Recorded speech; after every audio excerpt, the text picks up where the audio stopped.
Good afternoon. Welcome to the College of Redwoods Board of Trustees meeting this November 5th, 2024. Please join me in salute the flag on the news of our country. I pledge allegiance to the flag of the United States of America and to the republic for which it stands, one nation, under God, indivisible, with liberty and justice for all.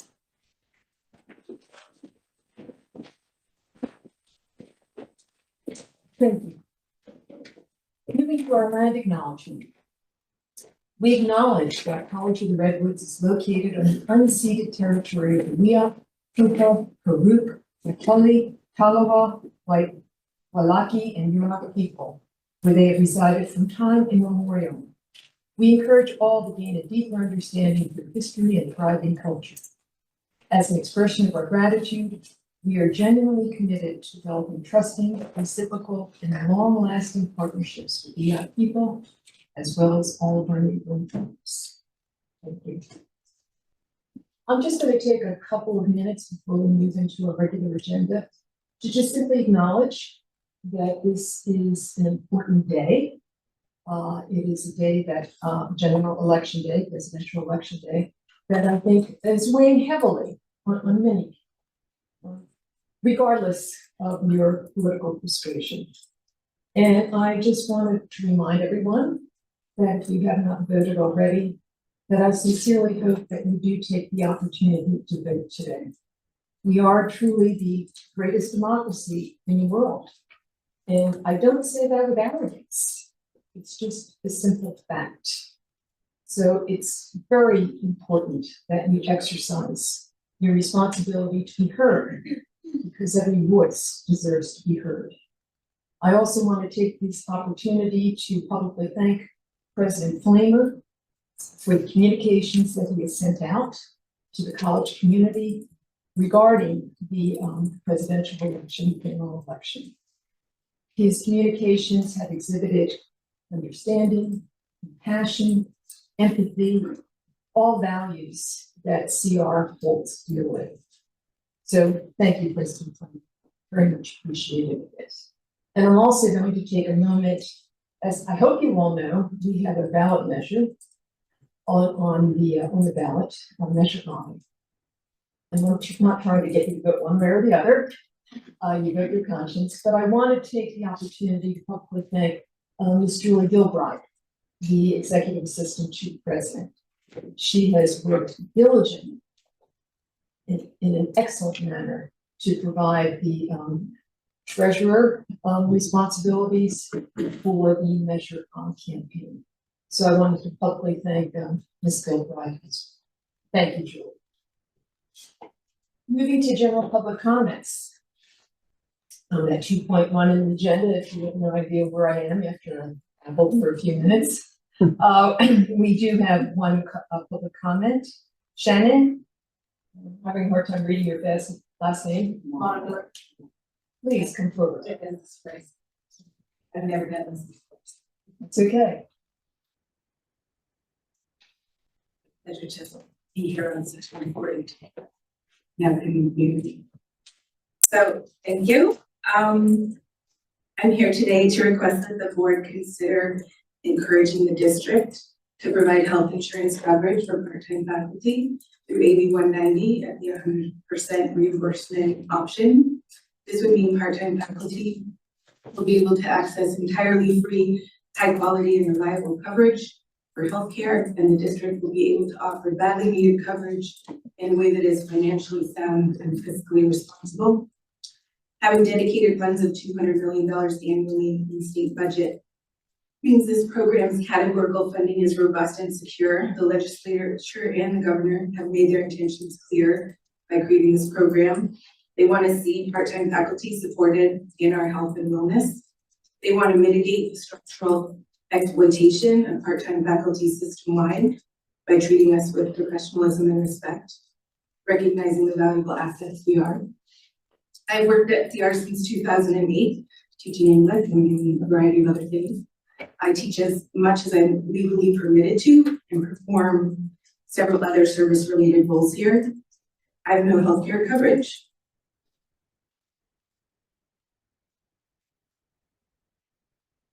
I cannot afford it. I would not be able to afford paying 50% for the coverage, and neither would many of my part-time colleagues. I want to stress how important access to healthcare coverage is to both attracting and retaining part-time faculty. Unfortunately, this college has lost many incredible and talented instructors over the years because they needed vital coverage for themselves and their families. It concerns me that this specific item has been in negotiations for over a year. The lengthy, protracted process has had no sense of urgency for the hardworking instructors employed by this district. Every semester that goes by without a resolution means potentially over 100 employees who would be eligible for coverage under this program are going without important screenings, care, medication, tests, and treatment that would likely increase both quality and length of life. We also suffer the stress of being profoundly aware of how vulnerable our stability is. Just one accident could be financially and physically devastating. Arriving at impasse on this issue does not reveal a nimble or innovative institution at work. It devalues and dehumanizes part-time faculty, eroding our morale and sense of self-worth. Finally, I just want to mention equity. This word has been in wide circulation for the past few years and longer than that, and rightly so. It is important to take all steps to promote and advance equity at this college on every level we can identify. Providing access to the same care coverage, healthcare coverage that full-time employees enjoy would go a long way in concretely addressing the profound equity gap part-time instructors experience. And it is simply the right thing to do ethically and fiscally. Thank you for listening to me. Thank you for your comments, and I just want to make sure you understand that the board may not respond to public comment, but we very much appreciate you coming to us and sharing with us your opinion. So thank you.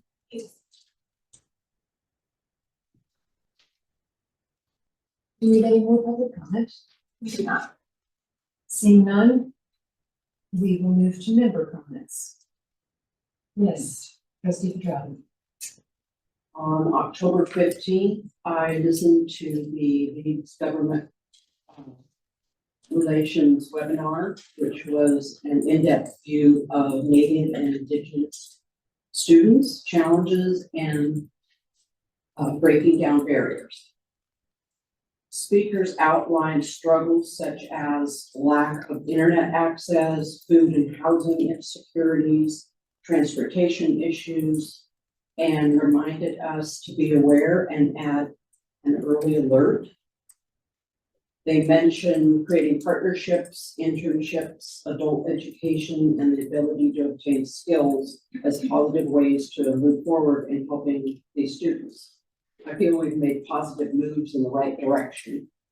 But of course, it's always good to continue educating ourselves in ways we can improve and help more students. Thank you. Yes, Trustee Kelly. Thank you. October was a very busy month. I've included a written report, several different things that I participated in. Thank the board's support for my participation with ACCT and the CCC board. Thank you, Trustee Kelly. Yes, Trustee Bingham. Thank you. I also was able to watch the GR Government Relations webinar, and Trustee Petrowski gave a great overview of that. Probably have the rest to watch it too. What I appreciated was hearing from the different colleges and the activities and the ways that they are addressing the needs of their American students. I'm very proud of the work that we're doing here at College of the Redwoods. What interested me is the fact that they, at the federal level, they mentioned only 574 tribes are recognized, and it just reminded me there are other tribes that haven't been recognized by the government and that have unmet needs. Now, that 574, 100 of those tribes are in California. They also talked about the tribal colleges and universities.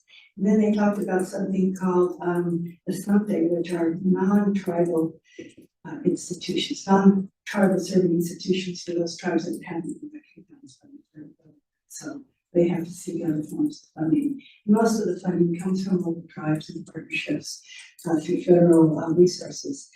And they had the president or the vice president of the American Indian Higher Education Consortium, which is a federal program. And she made reference to the Morrill Act, and that was something that I remember we needed to teach in our classrooms more about when we do US history, because that was a piece of legislation signed by President Lincoln back in 1862, where the government took 11 million acres of tribal land from 245 tribes in order to fund 52 land grant universities and colleges. And that's why the government does set aside money, because of the value of that much land now is significant. And those monies which went to fund our land grant institutions serve mostly non-native populations. So that is a really significant piece of legislation that I hope gets into all curriculum, whether it's at the secondary level, elementary level, or the college level. The last webinar I enjoyed was sponsored by the Chancellor's Office. It was on Halloween 31st, and it was an overview of their data vision program and the new tools that they have to store data, to analyze student outcomes and performance. And many of the categories are linked to the 2030 vision for success. And they now have ways to disaggregate student information based on success, based on access, and based on support metrics. It was very sophisticated information that I'm sure is meant more for staff than for trustees. But it was enjoyable to see the efforts that the Chancellor's Office is making to make sure that the decisions that we make are data-based. So that's my activity. Yes, I'm sorry.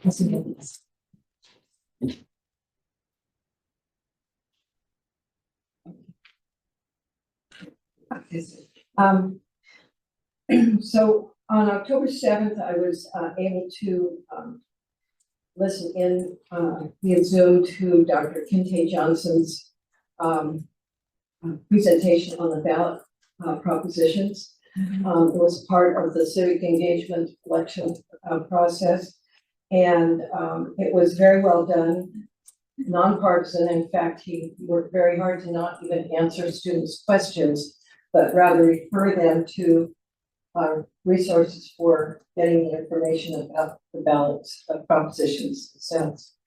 And then on the 8th, I was able to participate in Dr. Emenaker's presentation on Project 2025, which again was absolutely excellent. And not only because of his nonpartisan approach, but because he talked about important aspects of the project that usually are not, they don't show up, as he said, in sound bites and get your attention things, because they're not as easy to explain in terms of proposed ideas and what effect they could have. So it was excellent. On October 17th, I was able to attend the 60th anniversary of College of the Redwoods celebration on the Del Norte campus.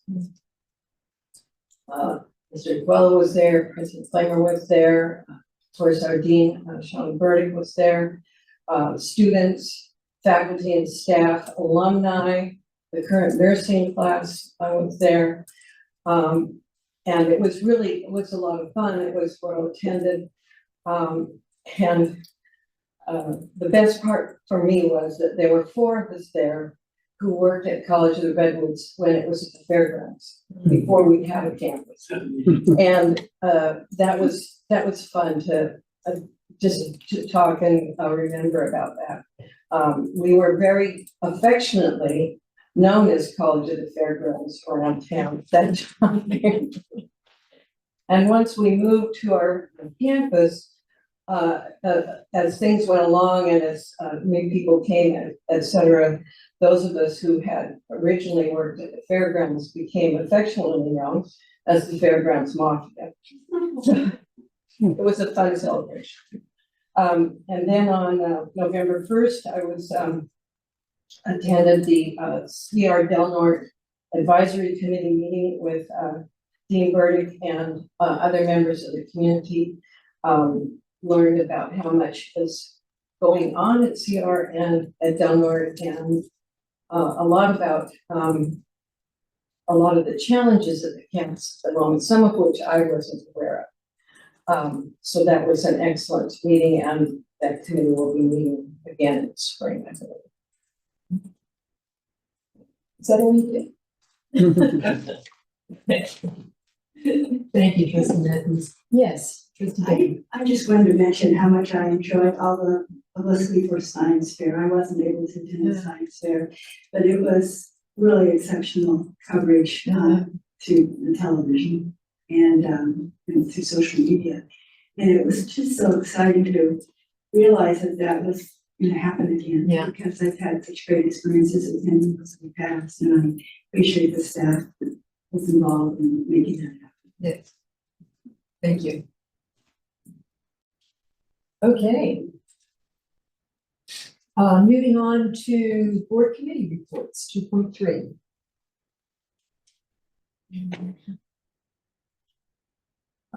Okay, I can mention that Julie has forwarded to us some additional template changes for one couple of policies in AP that fall under the board's purview of the 2000 chapters.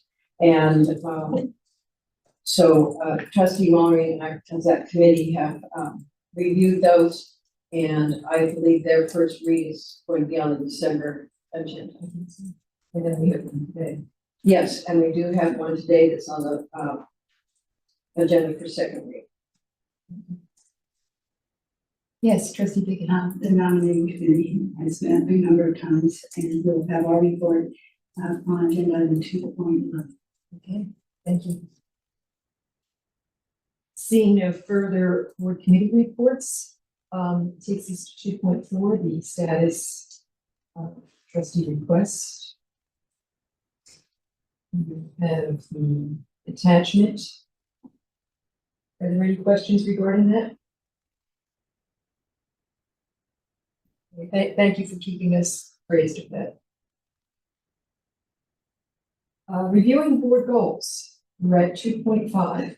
This is something that we do periodically to make sure that we're still on track, doing what we said we were going to do, which is always a good exercise for any group. So I'm assuming you've all had an opportunity to review these. We will be looking at them again. Is there anything in particular you would like to mention, or are you just grateful that we had the opportunity to go through these again to make sure that we're on track? Okay. Yes, I'm just going to comment that getting back to them after a bit and trying to pay some attention. I'm just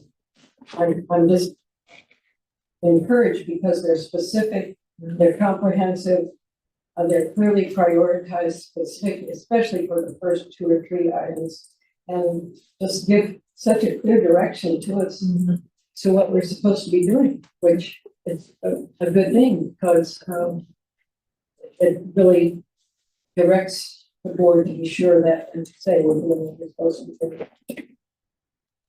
Thank you. that moves us to agenda item 2.6. to establish board meeting dates, times, and locations. This is always one that we should probably pay more close attention to because we overlooked something in the past. Are there any comments? I move approval. Second. All those in favor? Aye. Opposed? Seeing no opposition, we had adopted the scheduled meetings for 2025. That takes us to setting the annual board meeting calendar. I do have one comment about this. And it actually relates to something we just did regarding our board goals. I noticed that in our calendar that is proposed, and I checked our last calendar in 2023, that we have reviewing board goals in both November and December. And I'm not sure that was our intent to review them 2 months in a row. I think that was just something that slipped through the cracks and we didn't notice it. I would suggest that we pick either November or December and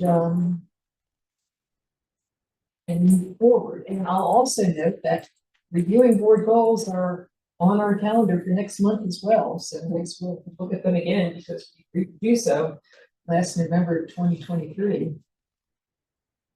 I agree. Just once a month. I mean, either November or December. Okay, does anyone have a preference? I don't know about a preference, but we could choose December because it's sort of the annual organized meeting. Seems like a good time. I was kind of leaning in that direction too. Also, at one point, we would do it quarterly and the calendar shows it in September, so if we do it in December, then that keeps it for routine. And so it sounds like there's some agreement that we will modify the proposed calendar in at least that regard.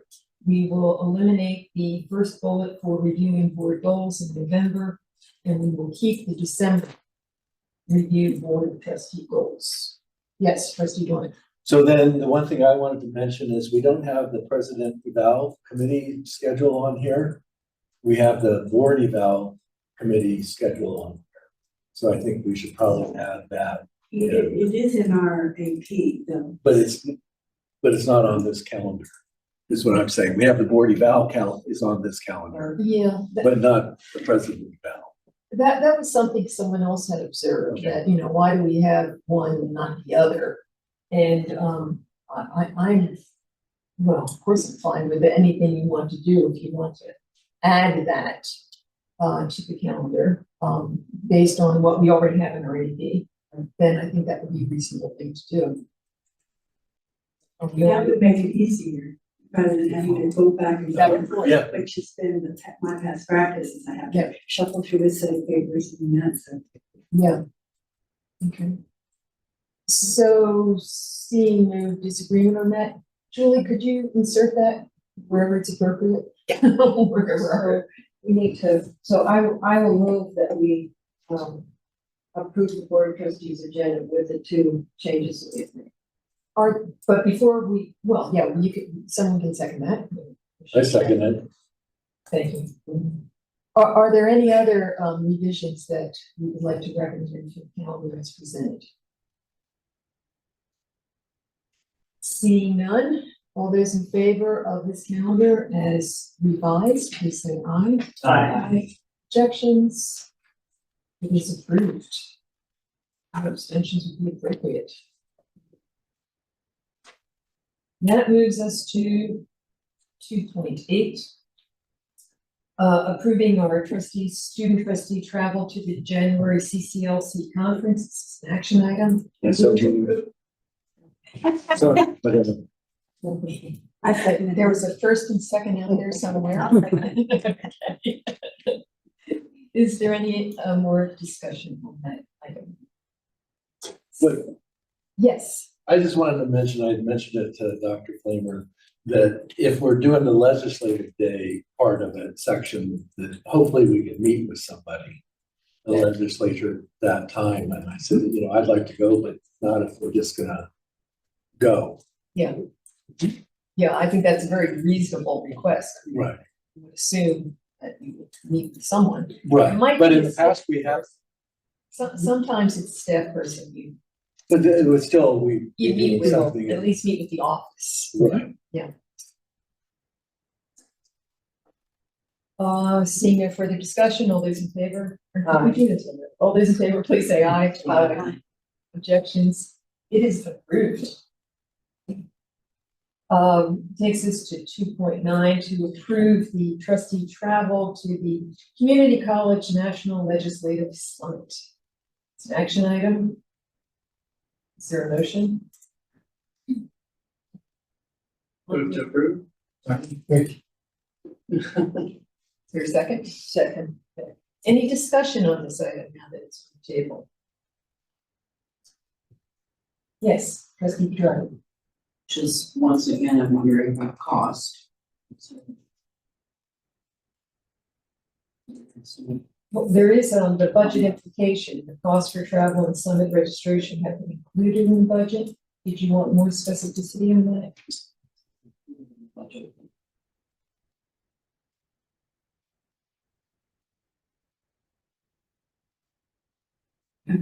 Question. But, just Go on, sir. Where you go? okay, yes, trustee Bacon. I'm wondering how, did we send somebody last year? This is the one in February. Yes. Okay, and how often do we, I know it's back in Washington DC, and I know ACCT are expensive conferences.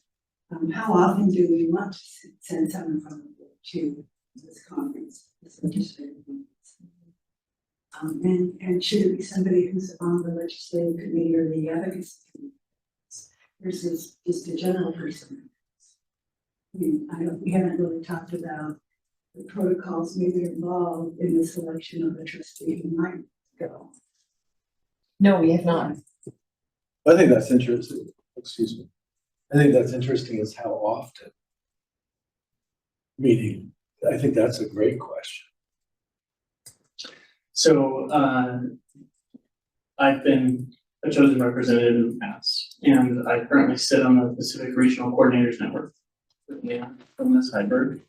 And, I'm also serving on the Audit and Finance Committee for that institution, so it's not just a general attendance. Do they have their meetings during that time? They do, the Pacific Regional Coordinators, well, the Regional Coordinator Network in particular, yes. The last conference I went to was in Seattle last month, reports given to the board. I know they have annual conferences where they would have those kinds of business meetings. I wasn't sure about the legislative summit. If they have those business meeting activities, their own focuses, legislation like it is for a like triple, the league's legislative How they staff them up. conference is separate. It doesn't have business meetings and committee meetings. It's just a focus of legislation and going to meet with representatives and advocate for legislation that impacts particularly California schools or specific districts. Because some districts have quite a contingent, as you know, of trustees and faculty and presidents and even students, because they're advocating for some specific resources for their individual district. So, Yeah, and so, like the Audit and Finance Committee meeting would not happen at the legislative conference, but the coordinators get together. And the other thing is the California delegation gets together, and they specifically try to advocate at those summits. And, as the board is aware, I'm a triple CT board member as well. And as much representation as we can get to those things, better. California is a leader. Our absence from that wouldn't kill anything. So cost is an issue, we should consider it. I don't know that cost is an issue because I think it's in the budget. But just in terms of future interest of other trustees that want to go and attend, what our criteria is.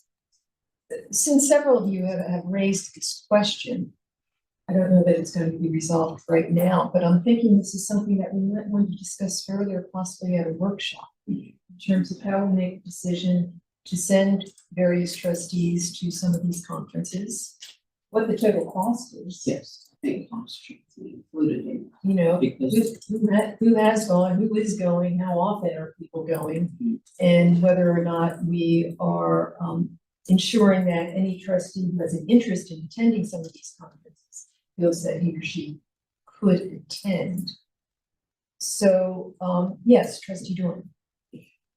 I like that idea. I mean, I think trustee Bingham and I have talked in the past that at some point, if every trustee has so much money allotted for conference and education, and we just stuck within that budget per trustee, instead of, I mean, I'm going in November, but I'm not feeling comfortable going again in January necessarily. Yeah. And so I think that both your comments are well noted. Yeah. and taken. Yeah, that we should have a real review of this and how we make these decisions and what the cost is. I mean, to refresh all our memory, originally, I had to pay my own way. Yeah. So it's silent, that was the original thing. I think the pendulum has gone the other way now. So. So we have this motion on the table, yes. no, I'm just saying as far as the cost, I mean, maybe this year it's in the budget, but maybe there's a year that we have to be looking at things tighter, Maybe it's every other year. Yeah, or something, so that's my concern, so. Just Yeah. make it, we're aware. Well, and to your point, trustee Pedrati, while it's in the budget, I'm not sure that specific conferences are in the budget, but it's just a total budget amount. So it's not like, Yes, some money has been set aside for this particular conference. and we don't see how much it is, and I just think, we're supposed to be fiscally responsible, we should be So aware of that. have a question. Yes, So you having said that, I didn't realize that was the point. So Yeah. come May for that conference, then we could be out of money, potentially. I mean, Is that a question? yeah, I guess it is a question. So come May, I mean, if there isn't enough money for whoever wanted to go to that conference, Right. I mean, if Is that- there's a pot of money set aside. is that, for- am I understanding this right? Okay, I do understand what you're suggesting. That's not an issue this year. okay, Our focus is making sure that we have enough money in the budget for the trustees to do their job as trustees, but also to adhere to the standards that we said that we want to do. So, go ahead. I'm sorry. so, and I just want to say, President Mullen, I mean, there's a very strong potential that we might have a new trustee come January. And so that trustee, we need to make sure has full access to all of them besides the excellence program. so, back to what we have on the table right now, we're not approving a particular trustee. We're approving a trustee travel at this stage. And, this is scheduled for February 9th through the 12th.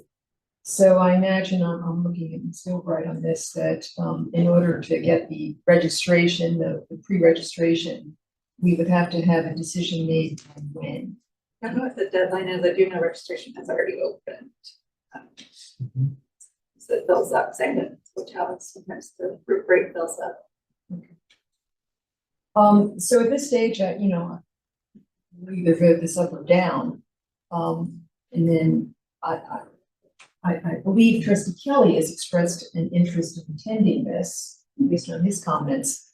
I'm not sure if there are any other trustees who might have an interest in attending. I think we could only send one. Sorry. Nothing, I'm sorry. Yeah. So if there is another trustee who has an interest in attending, please let me know. And then we will revisit who should go. That is the question at our next meeting. And hopefully the next meeting's rather late. because of the elections, December 17th. 17th, yes. It's really late. So send me any interest that you might have. And then we'll just deal with what the timelines are at your December 17th. Are we agreeable with this?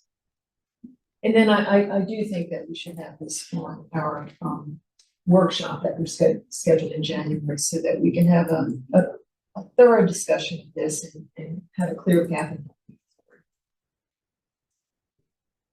All those in favor of this agenda item, please, aye. Aye. Objections? It is passed. Yes, trustee Jordan. To go backwards to the CCLC conference, having what I just said about a potential new trustee, we definitely need to save a spot for that. We're not at a stage where we can be talking about a potential. Okay, trustee. thank you. So we're just not there. Okay, I don't mean to No, cut you off, but I understand. thank you. Thank you for understanding. Let's see, that moves us to 2.10. To support the application for trustee Daniel Kelly to continue serving on the ACCT Associate Committee and provide a letter of recommendation for his participation.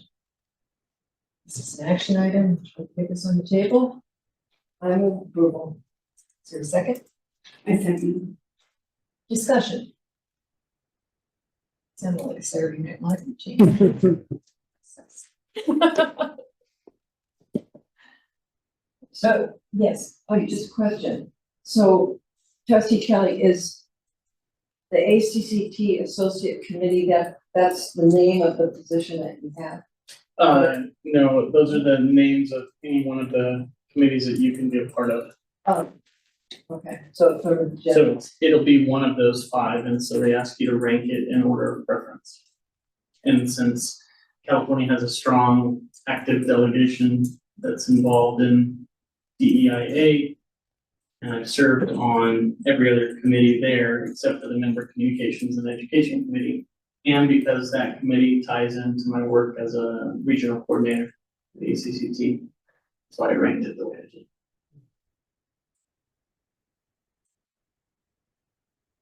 any further discussion?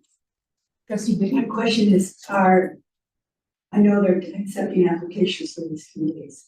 How many openings are there on each committee at this time? That's a good question. I don't have the answer for that, but I can email President, Right. and can get it I out. know we could go online and we could see if we were online.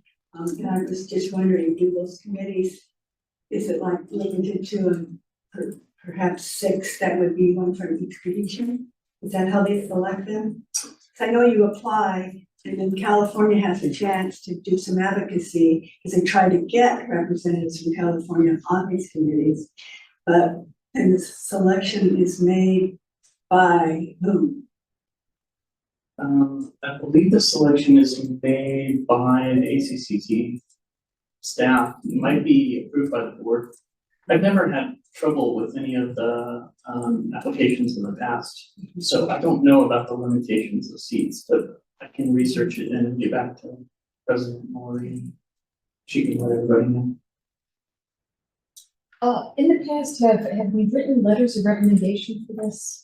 I think the reason we have to write a letter is because we have to make a commitment for their expenses, should they attend in person. Some of their meetings are done by Zoom, I don't always have to attend in person, but they're doing more and more in person now that COVID and all this is becoming such an issue.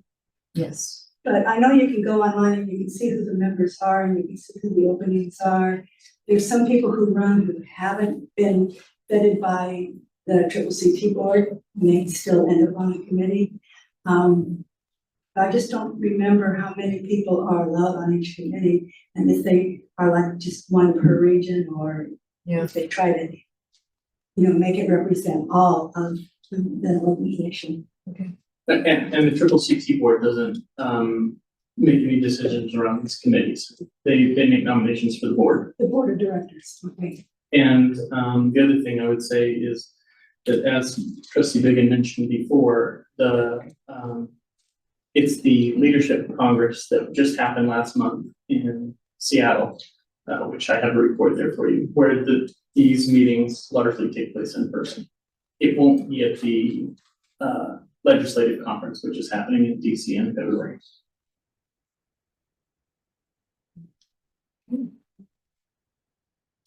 Are we ready to vote on this? All those in favor, please say aye. Aye. Objections? It is passed. Takes us to 2.11. Presentation of the slate of board officers for 2025. We have an ad hoc committee of the board, who was charged with developing this slate, and the ad hoc committee was made up of trustee Wiggin and trustee Petrati. This is an information item. Would one of you like to speak to this? Trustee Cordati and I had a number of meetings, by phone. And, we have, decided to, present the slate as follows. For president, trustee Colleen Mullery. For vice president, trustee Carol Matthews. And for clerk, trustee Richard Drew. That would be the slate to be voted on in December. Thank you. Thank you for your work on this committee, and to be clear, we will be voting on this in December. Member of the board could make changes. What have you, but this is the slate that's been presented and we'll have our vote in December. Thank you. Thank you for your work on this. That takes us to a very long consent calendar. Is there any item on the consent calendar that any trustee would like to pull at this point? Trustee Dorr. 3.6. Okay. Any other item? It appears that we are ready to approve 3.1, 3.2, 3.3, 3.4, 3.5, 3.7, 3.8, 3.9, and 3.10. So move. I second it. All those in favor of approving those items in our consent calendar, please say aye. Objections? It is approved. Trustee Jones. So 3.6, I was curious with the virtual online, will there be a profit on that, do you think? Or a wash, or, and the reason I'm asking if there's a profit is, will that money still go to the foundation? Because I thought in the past that when it made money, then wasn't that a fundraiser for the foundation? Or am I wrong? It is not a fundraiser for the foundation, Oh, okay, it never, but the bookstore is one of the auxiliaries that is under the purview of the foundation. okay. So they used to get, if there was a profit, they would get the profit. The foundation would hold the profit, but it still stays with the bookstore. Okay, so do you anticipate there still be a profit, or, I mean, I know we're getting away from the expensive textbooks, et cetera. So is the virtual, I mean, it'll be great for the branch campuses, but do we anticipate it making a profit, or just, we don't know? We're hopeful that going through this RFP process, we'll have some Oh, competitive bids, and that may become the case. Okay, that was my question. For approval, 3.6. If I can add a quick Oh, comment. yeah. And what we're hoping, although we didn't see a large profit in the last few years because of COVID enrollment. So we're hoping that with increased enrollment and increased sales in the virtual bookstore, and then more money to come through. So if we're doing a virtual bookstore, will we still do all the t-shirts, et cetera, in the store, or will that will continue on? Both the Del Norte campus as well as you. Okay. So I made a motion to approve. Second. Any further discussion on that? All those in favor, please say aye. Objections? It is approved. That takes us to our action discussion item, section 4.1, to approve the monthly financial status report. This is an action item. I so move. I second it. Okay, President Flamer, would you like to make some comments? I'm going to refer to Vice President Morrison. Is there any further background information besides what the I don't have any further background information, but I'd be happy to answer any questions. Trustee Dorn. So am I reading the report right about the 1,000,006? And is that from closing the books that are reserved when our balance from last year went up?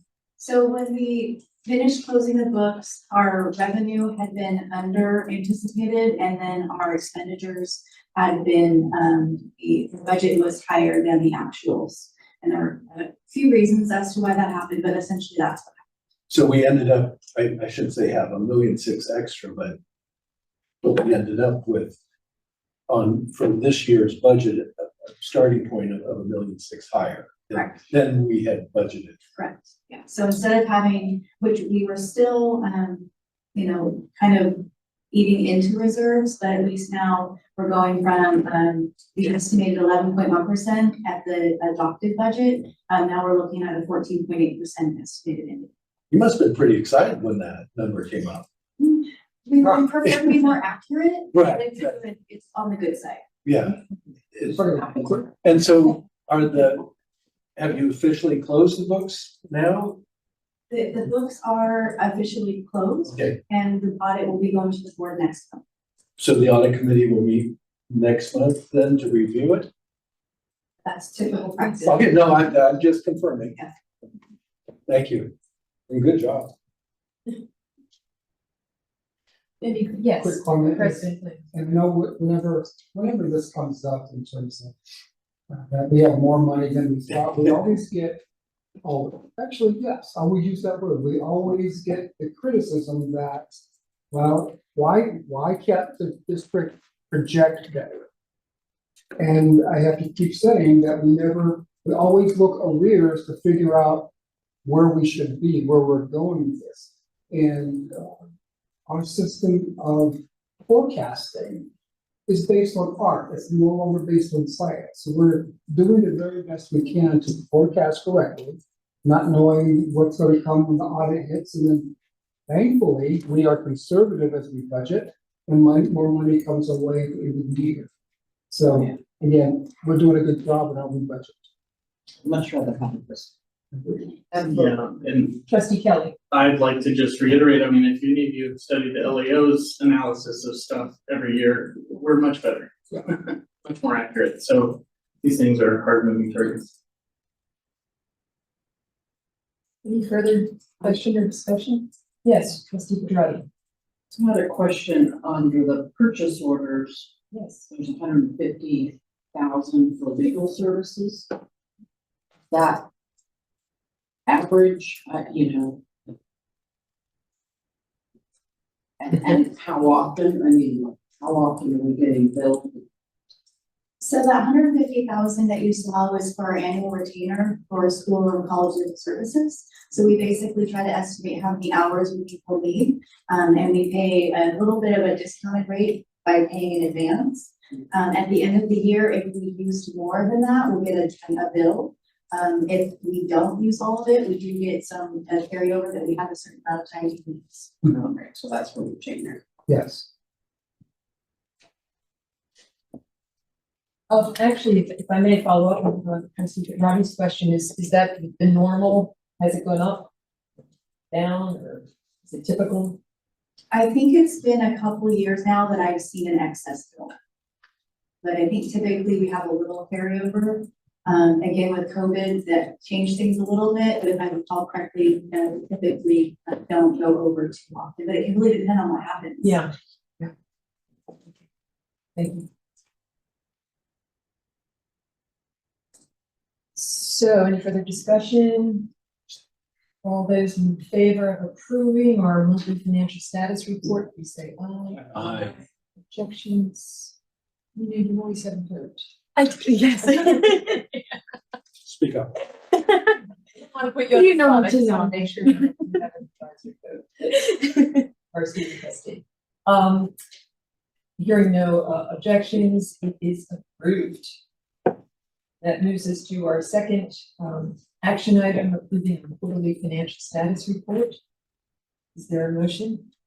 I so move. Second. President Flamer, is there anything you'd like to say about this? No, unless there's any specific questions from trustees, and I will then refer to Vice President Reese. But this is a pretty common, item that the board approves again every 3 months. Good morning. Well, okay. No. Alrighty, all those in favor of approving the quarterly financial status report, please say aye. Aye. Objections, it is approved. Thank you. Next is also an action item to review and set student fee policy. Need to get this on the table. I move approval. I second. President Flamer, would you like to comment on this at all? Refer to Vice President Morrison for detail. So if we wanted to, I think probably the biggest thing to point out, there was just a few things that we have slight increases to. We have a 5% proposed increase to the meal cards for the resident hall students, just to try and keep up with the cost of food, the cost of labor. There was a request to increase the parking pass holder fee by $2, I think it's per year or per term.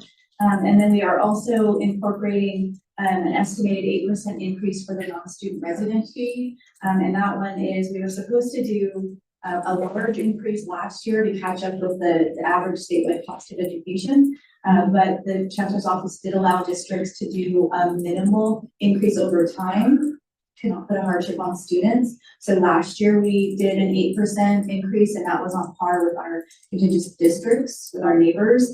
And so right now we're just estimating an additional 8%. But when it gets closer to February, I'll be reaching out to my fellow CBOs to see if they're going to stick with 8% about where they will be going with their increase for non-residents. And I'd be happy to answer any questions. Follow up on that last comment, does that mean that we could be revisiting this after we have this conversation? We will, yes. So typically, right now, we wanted to get the fee set for financial aid and admissions purposes for information for incoming students for next year. Okay. But the chancellor's office doesn't provide us information to set the actual non-resident fee until early in the spring. Okay, thank you. Seeing no further question or discussion, all those in favor of setting the student fee policy as presented, please say aye. Aye. Objections? It is approved. Student trustee by chance, did you have a chance? Oh, I'm sorry. Oh, no, you're fine. You did not. I was going to ask about the parking, but then I read the agenda a little bit more, and so I was able to answer the question myself. So.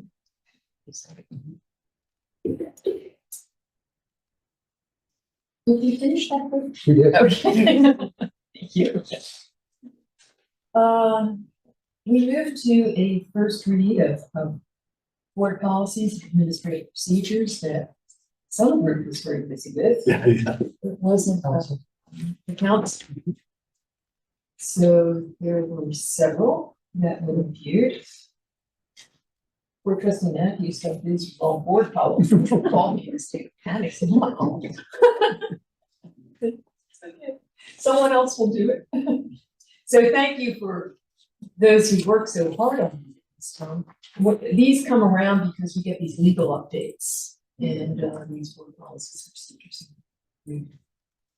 So is there any question about any of the policies presented for the first read? Seeing none, we will then be revisiting all these as an action item in December.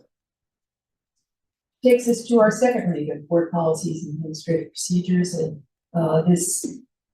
these were policies that the board ad hoc committee reviewed.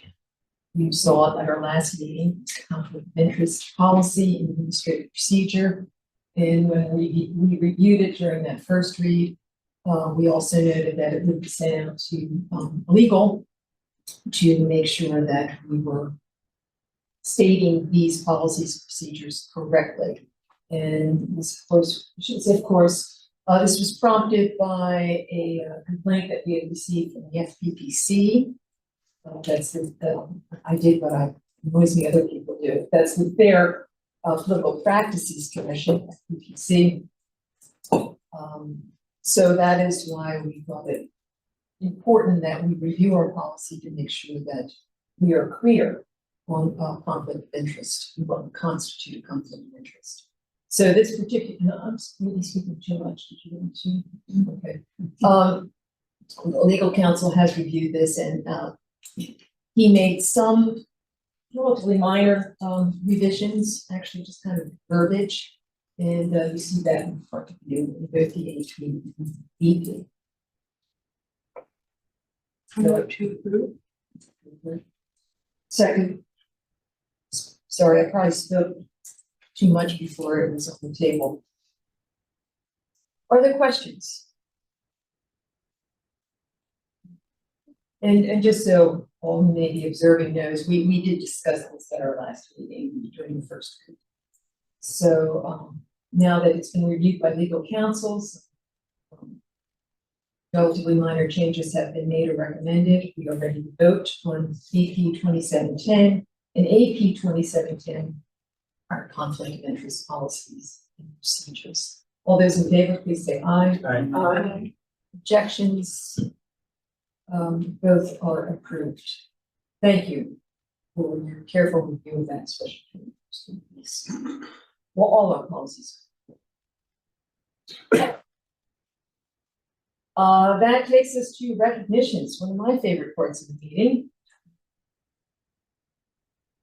This is an information item, and I'm going to turn it over to President Flamer. Thank you. All the folks in this list are just wonderful colleagues. And I want to specifically call out Jency Smith, because Trustee Figgin mentioned about science. And after all the years of it being followed and then bringing it back was a huge task of one person to herd all the cats in one direction. Jency is a phenomenal colleague, and I have asked her to do it again next year, and she politely smiled, laughed, and said, "Let's talk here." So she is great, and I'm so glad this is back. Hopefully next year we'll have thousands. And the publicity is one of us. So thank you for including these faculty members and staff members, administrators in this recognition. It's important that we do this. There's so many who can be recognized for all the good work they do. That moves us to information report on our basic needs center. Based on the agenda item, Katrina Hansen will provide a brief update of the work that the needs program is doing to combat homelessness, food insecurity, and to facilitate student success. Thank you for being here. Thank you. Is your mic on? Is your mic on? Yes. Okay, here we go. And did you all receive the? So there's a lot of information on there that I want to cover about our program and current situation as far as student housing and security in our counties that we serve, as well as within College of Douglas District. And also information about the areas that we have focused on based on our data and alignment with initiatives and the results that we've seen, and also what we need to continue that momentum. But before I get into the details of all of that, I should introduce myself, and then I also want to share a student story with you. So I'm Katrina Hansen. I'm the manager of Basic Needs Prevention team at College of Redwoods. And one of our students that we're working with in the Basic Needs Center right now, she grew up in Southern Humboldt, had never heard of College of Redwoods before, being in a very rural, isolated place. and college wasn't a part of her family's discussions. She actually learned about us through taking some of our credit classes in the county jail. And the first thing that she did when she got out of jail was come to our main campus and sign up for credit classes here. And through doing that and through continuing her academic program, that has been a way for her to see a future for herself outside of recurring incarceration, outside of her family background with those issues. And she has received a housing grant from Basic Needs Center that allowed her and her son to move from a 400 square foot trailer to an 800 square foot trailer. And she will be graduating next semester with residence honors and transferring to Cal Poly. And she hopes to come back here after receiving her bachelor's and work for a college of graduates because she believes in our school system. So that's just one of the many stories that we have of students that we work with that are facing food, housing insecurity. Some of the quotes that we've gathered from student feedback over the last couple of years are throughout this document as well. And I also included information about both our school and county and California data. The first one is about homelessness. We are seeing that the number of homeless students and the number of homeless residents in Humboldt and Del Norte counties are increasing. So this isn't an issue that is going away. It's actually an increasing issue. So we need to be providing more services to take care of that. And we are increasing the number of students that we're serving as well. We started out working with 64 homeless students through our Growth program, and then 42 homeless students when we were referring to Arcata House, and currently 240 students through the current iteration of our Basic Needs centers and being able to issue housing grants and offer other services like backpacks and tents and warm socks and things like that. Another key initiative that our program's been working on is making sure that our students are connected to financial aid and scholarships and all of the other services that are available to them in alignment with Vision 2030. Sorry, it's 23 on there. We know 2030. Our FAFSA completion for homeless students increased from 6% in 2022 to 51% in 2023. Significant increase of FAFSA completion for homeless students specifically.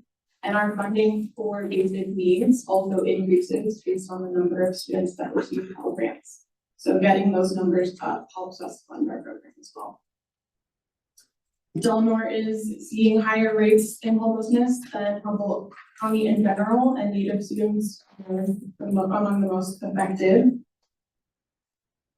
Part of how we're addressing this issue now is through issuing emergency housing grants to homeless students, like the one that the student that I mentioned received. We issue $50,000 in emergency grants to homeless students and students facing eviction every semester.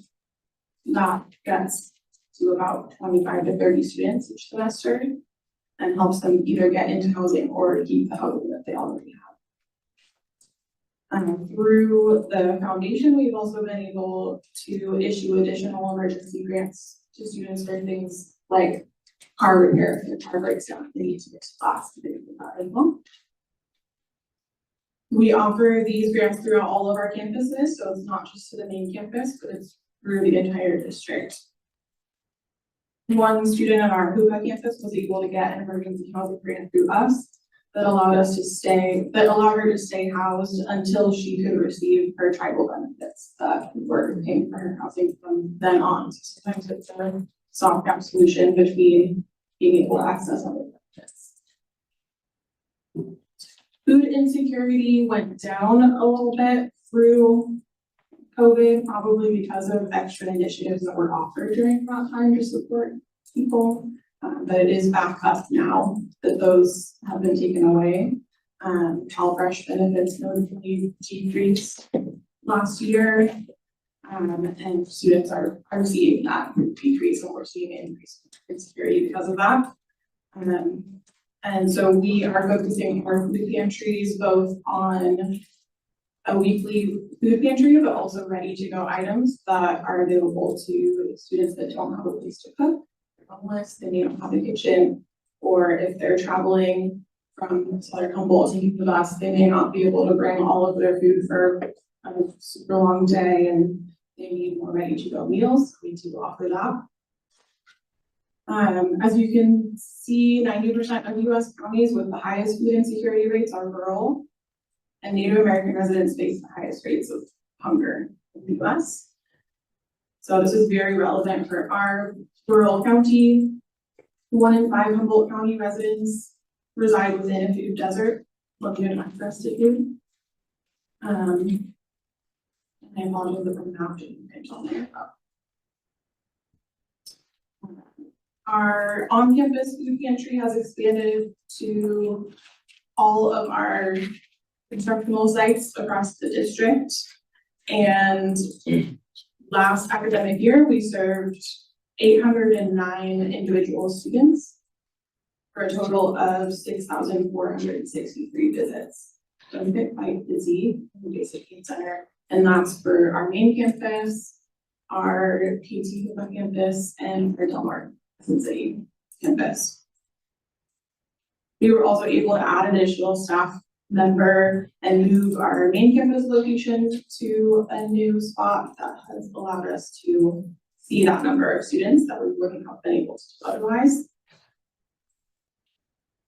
And we also worked through basic needs on student retention. Basic needs are very tied together, helping students stay enrolled and meeting their needs. We organized 72 student retention events in the 22-23 school year, which costs about a little less than $6 per attendee and served over 3,000 students. We know that rural students face unique barriers to academic success. They're actually 20% less likely to complete college than urban peers. And so for us, focusing on those areas, 50,000 of Humboldt's 135,000 residents and most of our Crescent City and Hoopa students meet the definition of living in an education desert. They're more than 25 miles from a public college and with no high-speed internet access to complete online education. And Native students especially are most impacted. They're also more likely to receive retention alerts from through CR, which means that they're being referred for services. And they're also more likely to be on academic probation or dismissal status. In keeping with that, we organized Success Day for Native American students at both the main campus and KT campuses, and co-planned events with the Multicultural Equity Center and the KT campus. We also offered grants to help students attending the KT campus and living in Hoopa set up internet at home so that they can complete additional online classes. We also hosted a tribal partnership intern at the Basic Need Center last year to help us reach those students, in addition to the interns that we regularly host through our social work program. We expanded our services to offer transportation vouchers and laundry at both the main campus and the KT campus. They also have kitchen access at the KT campus. We get school supplies and diapers, and there's a wellness vending machine on both our main campus and our KT campus now as well.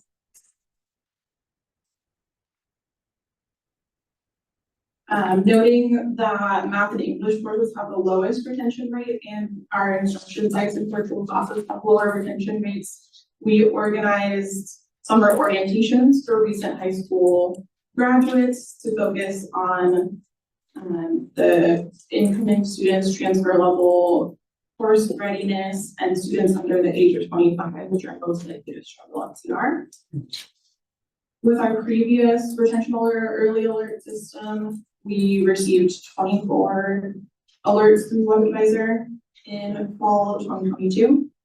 We then transitioned to using Maxient and received 1,536 retention alerts in the following school year. So this is much more effective for getting students referred to services. That this means that faculty and staff are using that system to connect students to those services. It also means that we have a lot of students that we need to connect to services. And so having additional support to be able to do that would definitely be a benefit for us. But even given the amount that we're able to do currently, in fall 2022, CR experienced a course drop rate of only 3.4% census drop rate. And that was the lowest that we had seen since the onset of the pandemic. And by spring 2023, that diminished to only 2.8%. So even given the amount that we're able to do with current staffing, our retention is greatly improving and bringing us back to pre-pandemic levels. Our funding for basic needs comes through the Chancellor's office at $239,000 per year for general basic needs funding, plus an additional $500,000 in housing specific funding that we can use for those emergency grants, as well as something and other needs related to that service. And I outlined how we use those funds compared to how other California community colleges use those funds. We spend significantly less on staffing and significantly more on direct aid to students. And so there is room for us within our budget to be able to provide a little bit additional there. And also having a larger space with private offices that will allow us to maintain confidentiality as we're doing that case management with students, discussing personal topics, and to be able to host events in our own space would be valuable to us as well. Currently, we sort of borrow space from other areas that very generously let us host events there. There's a lot more I could say. So let me just start again by thanking you for being here. I think at some level we're all aware that this is a serious issue, but for you to bring us these numbers, it's for me at least, it's a real eye opener just to see how serious this problem is and how this our college is trying to deal with it. So thank you very much for the work that you're doing. It's great, obviously greatly needed. And I also found the comparative data in terms of how this college is spending its funds compared to others. So congratulations.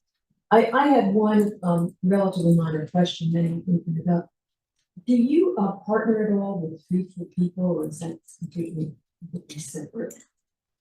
We do. They're not allowed to provide food to us directly, and that's part of their grant information. But we do partner with them in terms of they come to table on CR campuses with us on events to let students know that they can access those services. And we do refer students regularly to get services from there as well. So yes, Trustee Pedrado. Thank you, Katrina. Very informative. I'm wondering, do you have any data on like success rate of students that go through your program, graduation, getting certificates, or out the working loan? Not specifically for our program, we are thinking about how we can track that, especially with the housing grants. We want to know that that's a newer initiative for us. We don't have data on that yet. But across the board for California community colleges, basic needs centers, those students are seeing about a 2% increase success rate for graduation and transfer compared to the general population. Okay, thank you. Yes, trustee Gayton. This is indeed an excellent report and again confirms my opinion that we're ahead of so many other districts in terms of meeting these special needs. And I appreciate your report and the way that you referenced the Vision 2030 outcome items and also the educational master plan initiatives. That's great documentation Yes. for us and shows how we're really data driven, in our performance. And then again, I wanted to congratulate everyone that was involved with the forced dropout rate, significant drop in that rate. That's really great. It truly is outstanding. Thank you. President Flavor. If there's what the comments from. Yes, I'm looking around and nothing at this point. I have some, Oh, I'm sorry, trustee Kelly. Look like people were gonna- I missed you. keep it, no, I was just waiting for space. I wonder what kind of engagement your program has with the CR Cares initiative and like what kind of training is going on there, because one of the things I'm wondering is if we are getting the adoption rates that the students actually need. I'm imagining that there's more out there that aren't accessing our services for whatever reason. And then I have two more questions. Yes, definitely, especially for, specifically for men of color, they're less likely to see basic services when they need them. They can be stigmatized as, shouldn't ask for that kind of help, and so that is one area that we need to look at in doing outreach and the control center to reach those students and also sharing stories of look at other students in your position. You're not alone in having this need, and it doesn't need to be stigmatized to be able to ask for that kind of help. We all need that help. But as far as partnering with CR Cares with our retention work, we did the 50 class visits in fall 2023. That was a partnership with CR Cares. I certainly didn't have visited 50 classes in the first 2 weeks of school all by myself. So that was a partnership with CR Cares and other staff being willing to go and visit classes and tell them about student services in general, especially basic needs. Yes, please. What kind of connections are we making with K-12 families? Because, as we talk about our native populations in particular, I know that they're experiencing it in K-12, a lot of these issues. And I know a lot of public schools in our region are setting up their own food pantries and things. And I wonder what kind of partnership we have there. What kind of leadership CR is taking with that. It seems to me like if we could share as a community these needs with our K-12 partners, that we will also increase exposure to college and the pipeline. Our main connections there are, of course, through AR that we host on our campus. If they are CR students, they're able to access our basic needs center as well. And then through our recent partnership with Humboldt IPA, Independent Practice Association, we contract with them to provide health education and wellness coordination services. They are on campus in our multicultural center every Thursday, funded through basic needs, and they meet with students to connect them to community services. We're the only college that they provide that service to. The rest of their locations are K-12 campuses. So most of the work that they're doing is working with families and working with our American students and helping them. Part of basic needs is serving independence of our students as well. So that's why we provide diapers and other things like that. So Humboldt IPA is very well versed in the Family Resource Center connections and child care services and everything that's needed for those students as well. And they're able to make those connections for us. And then they're in K-12 schools all day, the rest of the week. So there are connections. One final question, do we have partnerships with UIHS? UHS, those folks? They hosted an event on our campus this August that we partnered with them on, and we do have social work interns through our program that work with UIHS. We don't have a direct face-to-face connection with them this time. Thank you. Yes, please. As everyone else said, thank you so much for your report for the Marion Borough, and I definitely for one, I really appreciated seeing the numbers. I am wondering what kinds of access to resources students have. I know the Basic Needs Center is closed on Fridays. What kind of, especially for the students who live on campus, what kind of resources and access do they have for the weekend? If that's something that you would know about. If there is an emergency where someone needs food and they're not able to access it, campus safety can provide them with a food bag that we keep in their basic needs center for that purpose. And during breaks, like the upcoming Thanksgiving break, we check with housing to see how many students are going to be staying and we prepare food bags for those students. Good question. Yes, I'll trust that. So, given the numbers and percentages at, in Del Mar and at KT, how do you interface with those campuses to ensure that what must be a large portion of the number of students are getting assistance? The main issue that we have with that currently is staffing, because our only staff members for basic needs on those campuses are student workers that I oversee. And they're part-time, so their basic needs centers are only able to be open part-time with those student schedules. And what we're talking about at the Del Norte campus in the meantime is potentially setting up food bags that are able to be picked up elsewhere, or adding food items to the wellness vending machine that they can use tokens to access on off hours. But that is a big challenge for us, is mostly the staffing on those campuses to make that happen. It's all run through the same program and the same funding, but having people available for students to literally just pick up the services is the biggest issue there. And is there a food pantry available on the Del Mar campus? Yes. And it's It's in the library. Yes. in the library. Yes, they have, both of the other campuses do have the weekly pantry that students can get their 10 items per week, as well as breakfast and lunch items and coffee, snacks. There's laundry on the KT campus. So they do have the same services, just a smaller scale.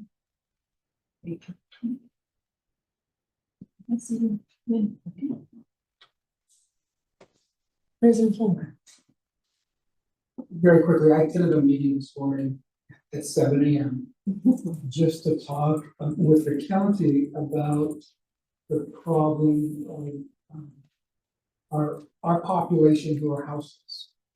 And that population is the biggest or the fastest growing population in all 3 counties, the people who are houseless.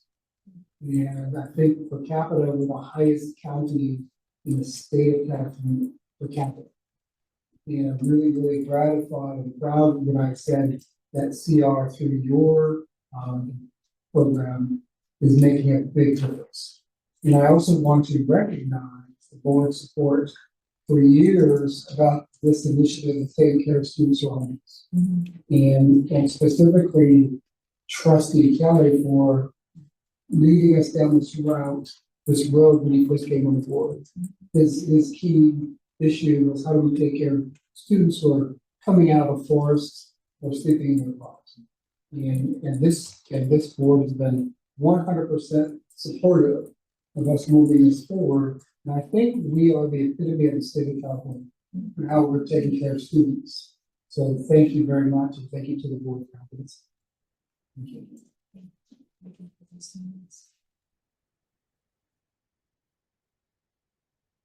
So again, thank you very much for your report. It was really well done, very thorough.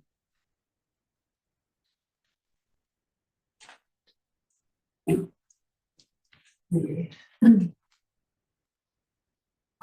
moves us to our accreditation.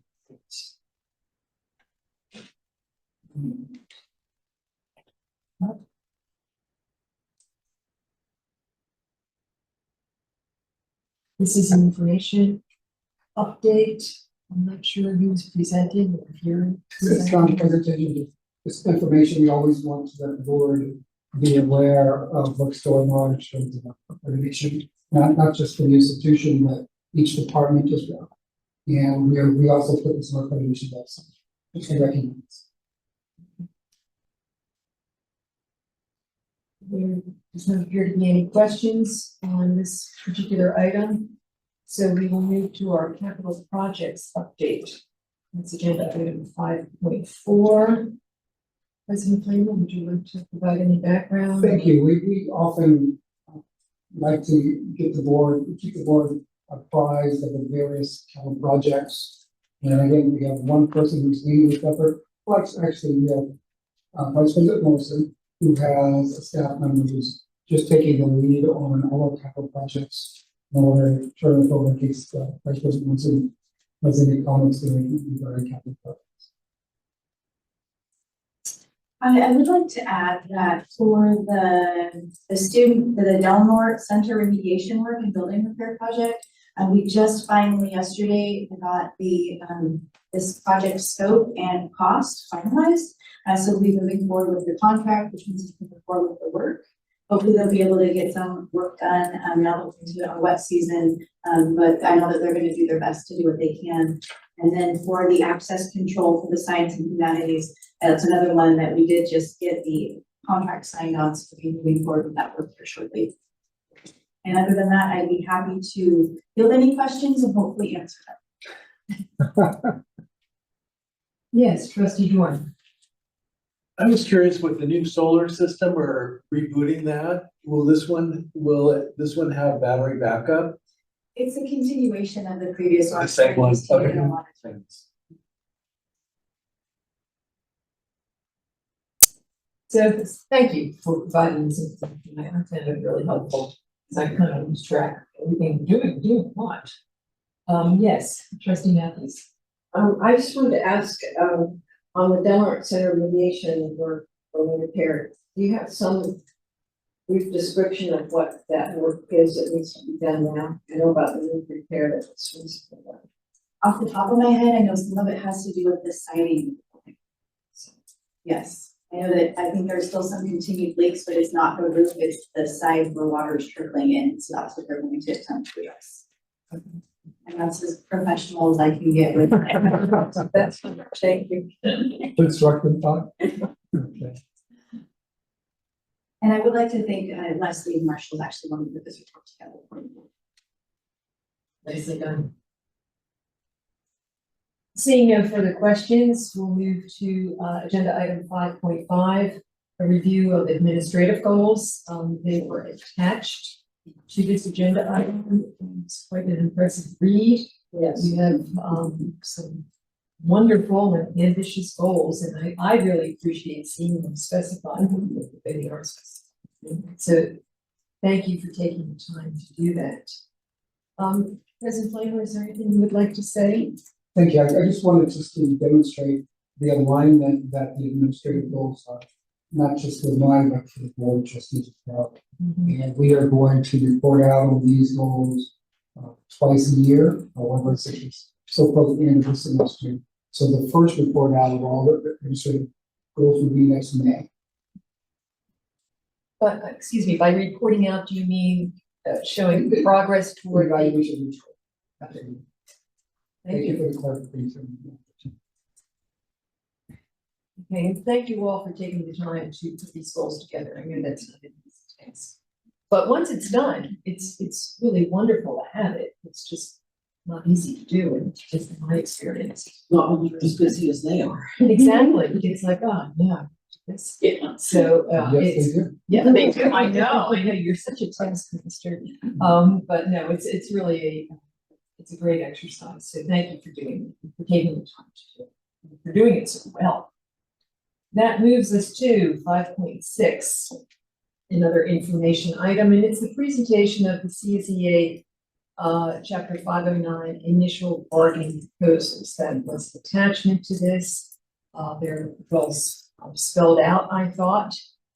This is an information item. Do any of my trustee colleagues have any questions regarding these initial bargaining proposals?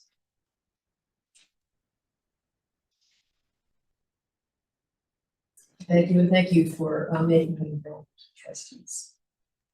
That moves us to organizational reports. Do we have President Erin Wall on zooming in? Or who he is? Oh, I'm sorry. Okay, so you may notice that Erin's not here today, and so due to some unforeseen circumstances, she will not be back this semester. More likely she'll be back in January, so that means I'll be taking over as Senate President. And we are currently in search of a VP, so that's hopefully going to happen soon. So I don't have a very long report, other than, that's the main thing, and to let you know that, we're working on transitioning things. Dr. Morse has been super helpful to me, as this is kind of a new role for me as well. And then I just want to share a couple of highlights. I believe Erin may have spoke about this, but this year we instituted a new discussion forum in the Senate called the Engage and Exchange. And I believe we've hosted 3 of those so far. The most recent one was on dual enrollment, and I wanted to thank Nicole Bryant Usher for coming and giving a very informative report about our great need to fully embrace dual enrollment and the opportunities that that presents, including changes to the law, which allow other college institutions outside of our area to serve high schools that are not being served adequately. Well, that shouldn't be the reason that we do it, but it certainly does change the game a little bit. So where the Senate is very interested in supporting that work, and hopefully there'll be some structure in place that we can work together with other folks in the district to get that work moving along. Also, I just wanted to report out on the Philmark Strategic Review and Revitalization Task Force, which I'm serving on alongside some of our CR colleagues and community members. We had our first meeting on October 29th. We will be meeting again November 19th. The first part of that day will include a listening session with staff and faculty who work at the Del Mar campus. They will also have the opportunity, the survey has already gone out, to give feedback by survey format, and we're working to incorporate students in that discussion as well. And then I'll be attending the California Community College plenary session virtually on Saturday, and then the North North convening the following week alongside other CR colleagues. So that's what I had to share today. Well, thank you for stepping into this role. I know it's a great deal of work, so I greatly appreciate you stepping in. I'm sorry I didn't recognize you very much, but thank you. I appreciate it. Thanks for doing all that you're doing for the academic Senate. Let's see, CRFO. Professor Michelle Haggerty, she's here. Good to see everybody live and in person. Thinking last night that last month I was home with COVID. I'm so glad not to see you. So it's good to be with you guys today. Michelle, is the mic on? May I ask you? Oh, it's running. Perfect. Thank you. Seems like some of them are working very well today. We're close. So first of all, I want to say thank you for the recognition. It's nice to see that. But I also want to say that I, of course, did not do that alone. There's a lot of people in this room that helped organize those events.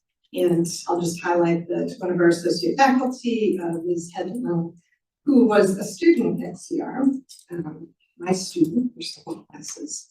And then she went and did a bachelor's degree and a master's degree and came back to teach. And, really wanted to get back to the campus. So we started that event with conversations. I've been mentoring her and going to her classrooms, and that's kind of how that started. So it's so nice to see students come back. We have many instructors on this campus that are students at this college, so it's great to see.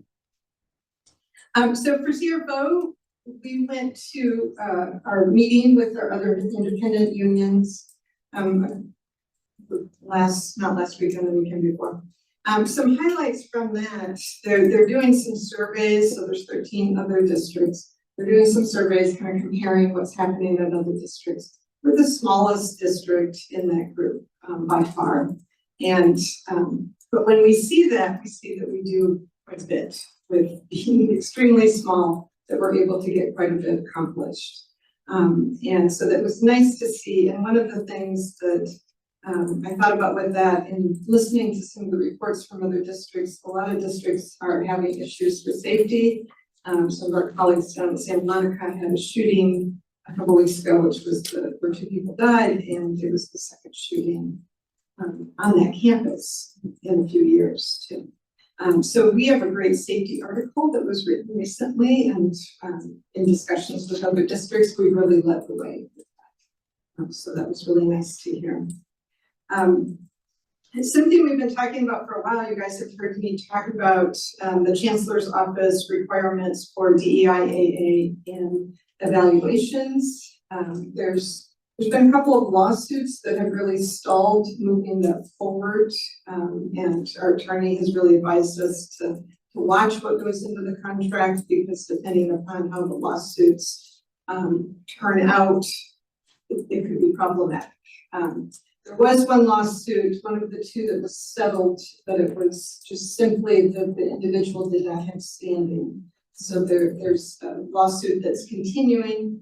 We've been in conversations with the Senate leaders for a couple of years, kind of talking about how do we do this work while still kind of abiding by the legal mandates.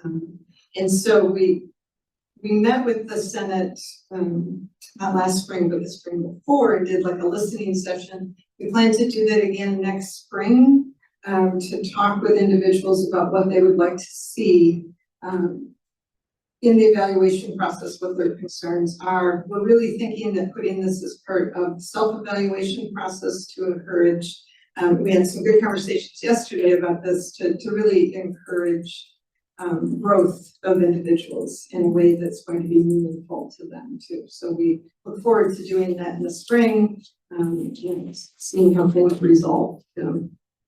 CRFO did an engagement survey. We're continuing to, post-COVID, figure out how we communicate with each other, how we gather, and so we've been doing some happy hours. We want to know if our membership wants to continue those types of things, and they do. And we also are working on a website, so we have an officer in CRFO that has those skills and is going to create an independent website for CRFO, and that will line up with a lot of our sister colleges. We have a newsletter that people really like, and so we're continuing to maintain engagement, and we're not always together.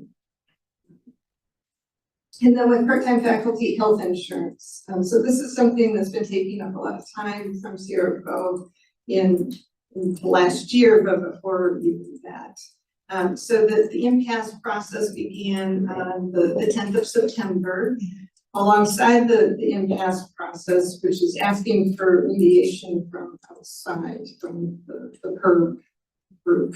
So alongside that, Eric Kramer and I meet with Dr. Kramer at least once a month, and we decided, can we have some of these conversations and push this up the hill, maybe a little bit further too.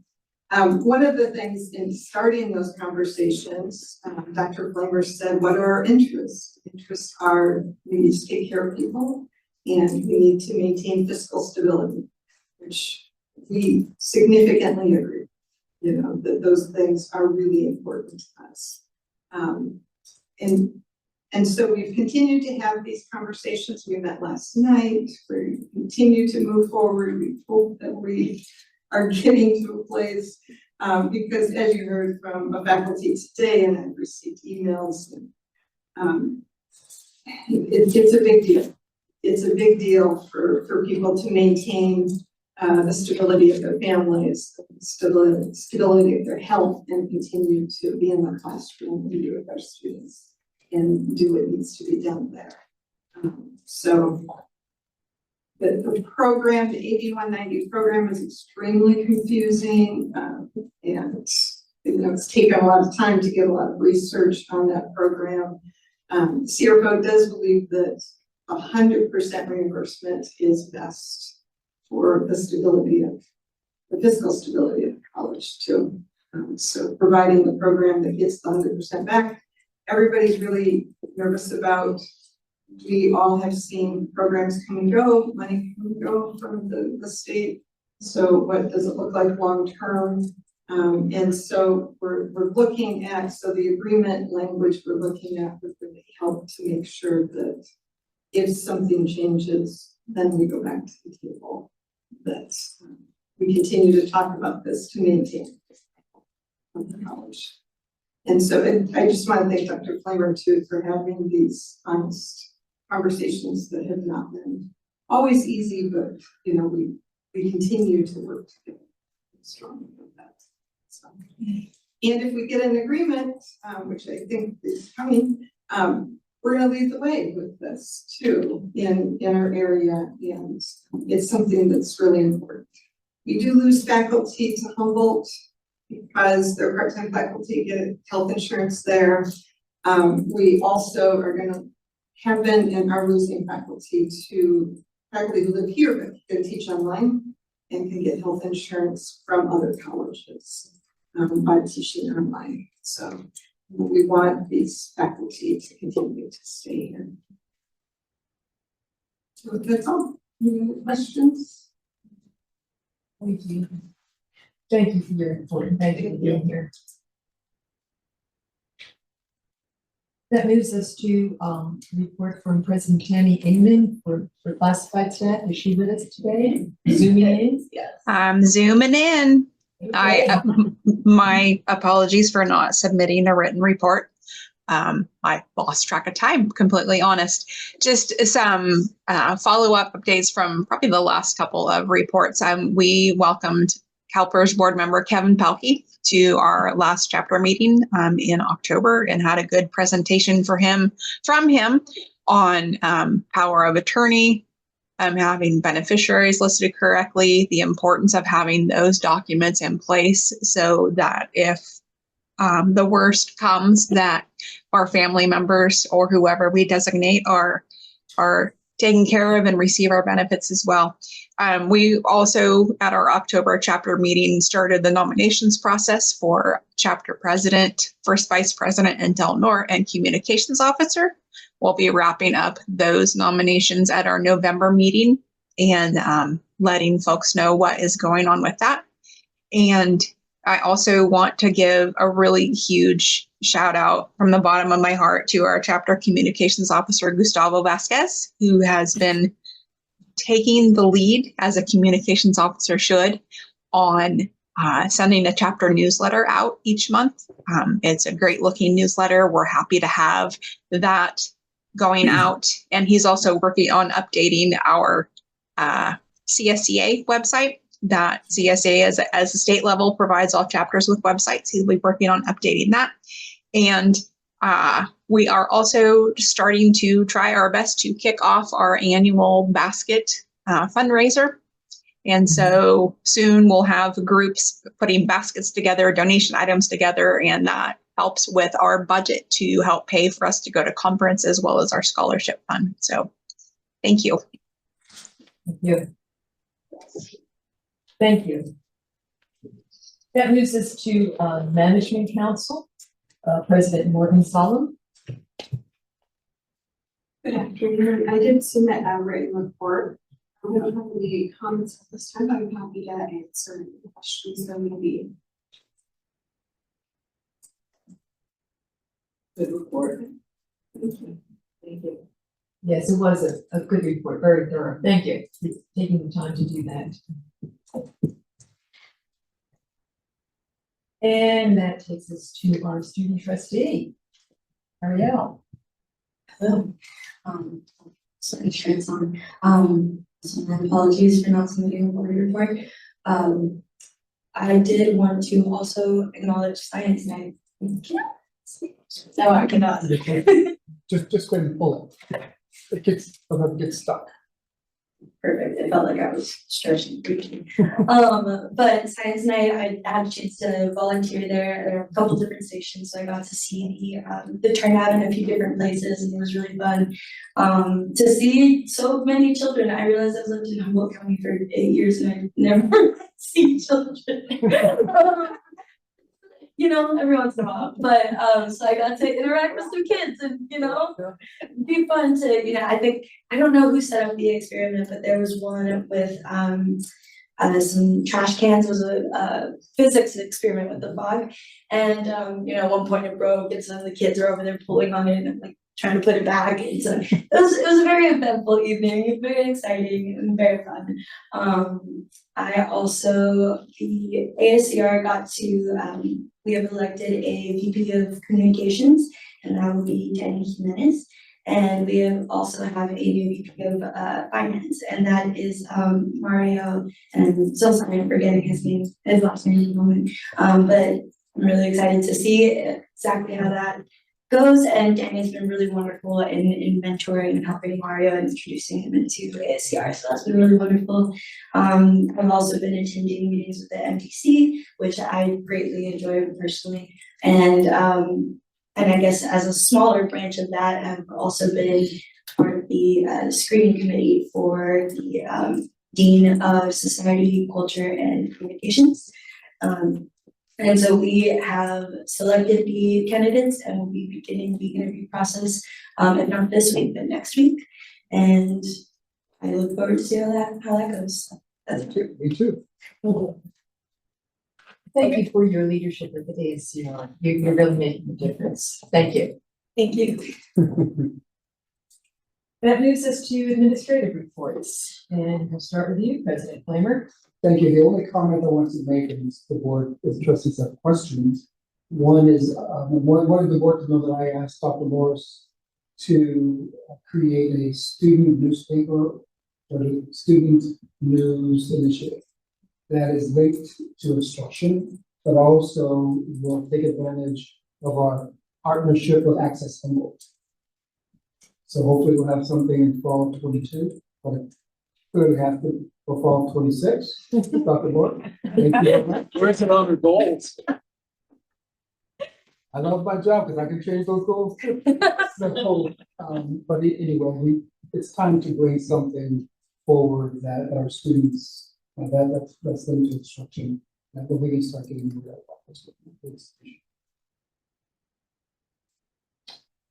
That is it. Yes. Trustee Doran has a question or a comment. So I had a question actually, on the administration goals, I believe either all of them or most of them had in them a succession plan. Yes. For their position. And I think last time we are at the board talked about this, that potentially in March, we were gonna get a report, but you also just said that they would report in May on their goals. So I'm just curious how the board will sort of keep track of or be informed on the succession plans. Two ways. First, the cabinet identified the folks that they wanted to identify in their succession plan last March. And I did update the board in, I think, April 5th, my weekly update about here's the status before what we're doing. Because it is part of my goals as well, I'll be more specific in December when I report out on my budget. And I'm really happy to say that our VPs have not only identified their success, but as they look beyond them, down to each department as well, trying to identify people who may want to move into administrative positions. As you know, as you may not know, but we know, there aren't a lot of takers for our jobs. But we have identified some people and put some training in place through HR that will give them a taste of what to expect and to see if they still have interest. Thank you. Cool. Trustee Matthews. I just had a question in the attachment about personnel and positions. So I noticed that the new dean position, but I'm thrilled that there's a pool and people are being interviewed. for the Dean of Culture, Communications. Society, and Yes. indeed. I noticed that that's a 0.8 FTE. So I'm just curious as to why or what that means or. We talked a lot about, each dean position and what would be the most attractive. And what would the institution be? In the past, we've had 12 months. And when summer hits, we don't always need deans on staff all the time. So we wanted to experiment with that and say that we have deans for 10 months. And then it'll be up to the deans and Vice President Morris to determine who's on staff. Now, this leaves us the opportunity that we can staff up if we want to. We can increase that as the needs arise. But we also wanted to look at positions that may be attractive to our current faculty. So we wanted to be attractive to staff we have as well.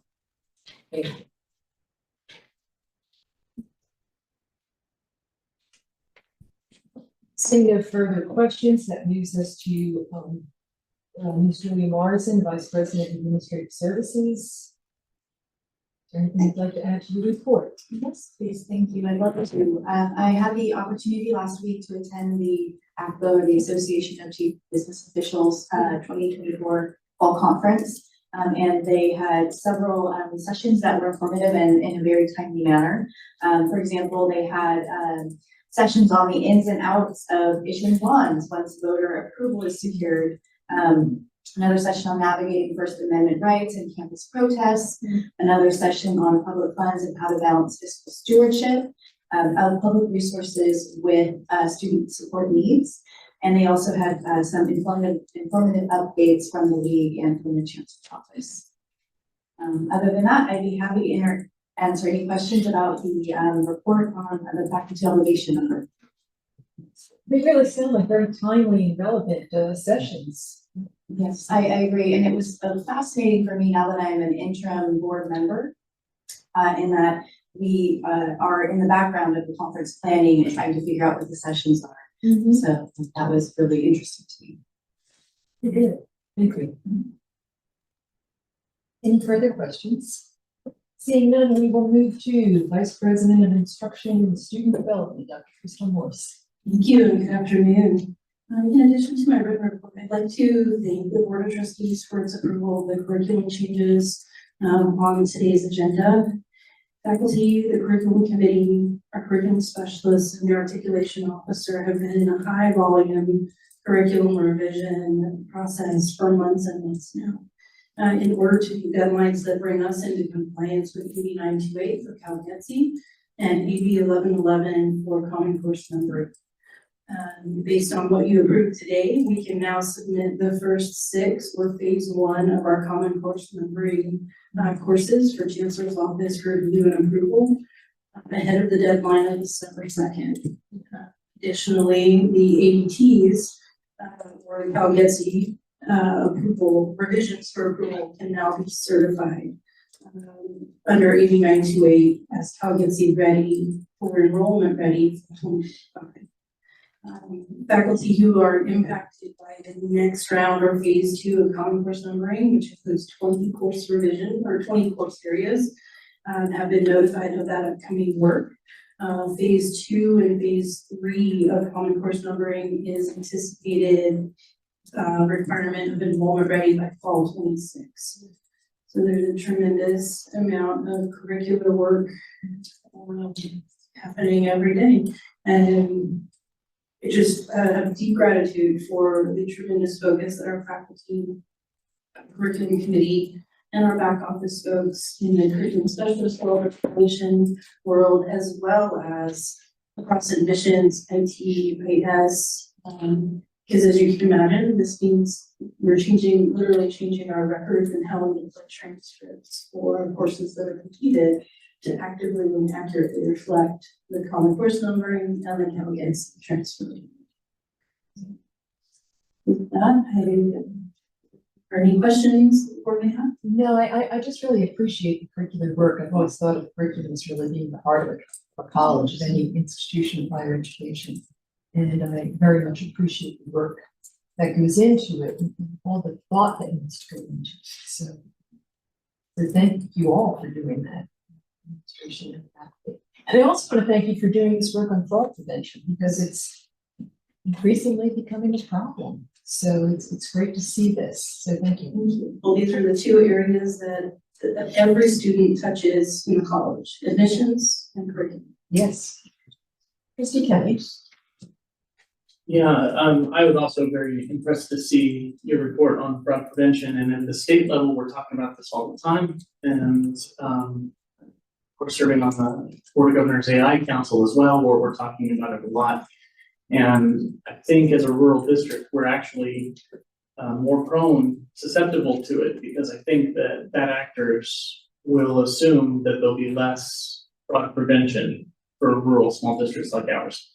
And so anyway, this is great, and thank you for your efforts here. And if there's anything that we can do to advocate better at the state level or whatever, I think we should continue to press on that. Thanks. Yes, Trustee Matthews. I have a couple of questions. On the common course numbering, which has been on the to-do list for a long time.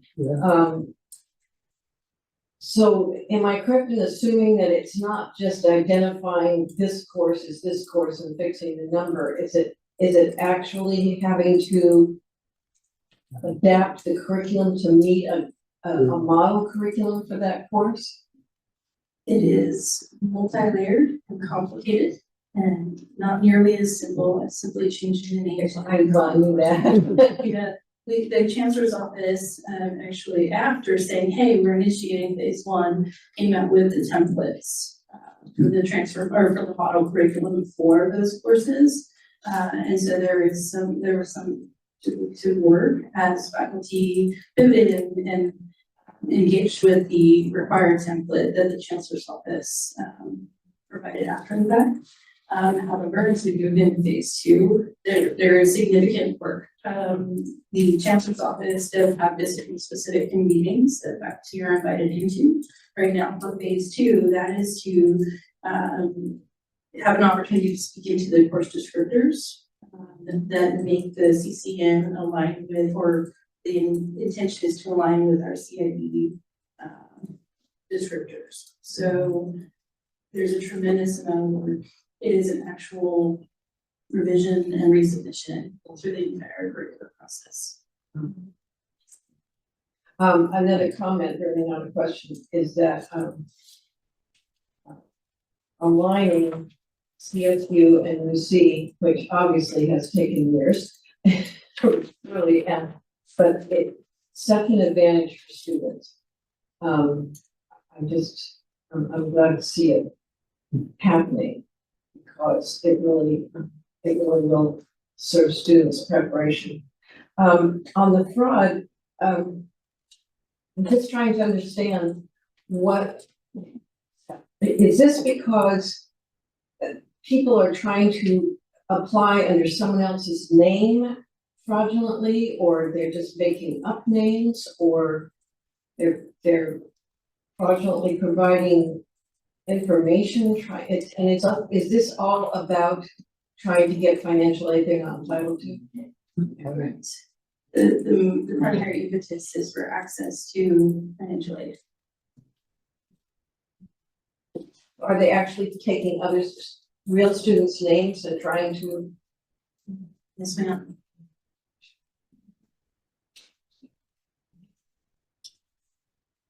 Seeing no further questions, thank you, Dr. Morris. We're moving to 7.4, Executive Director of College Advancement and Foundation, Mr. Marty Coelho. Good afternoon, trustees. The only thing I would add to my report today is that we're entering the fall phase of the innovation grants. We applied the applications this time. They're all quite good. So we'll be working on reviewing those and reporting things here towards the end of the month. Any questions?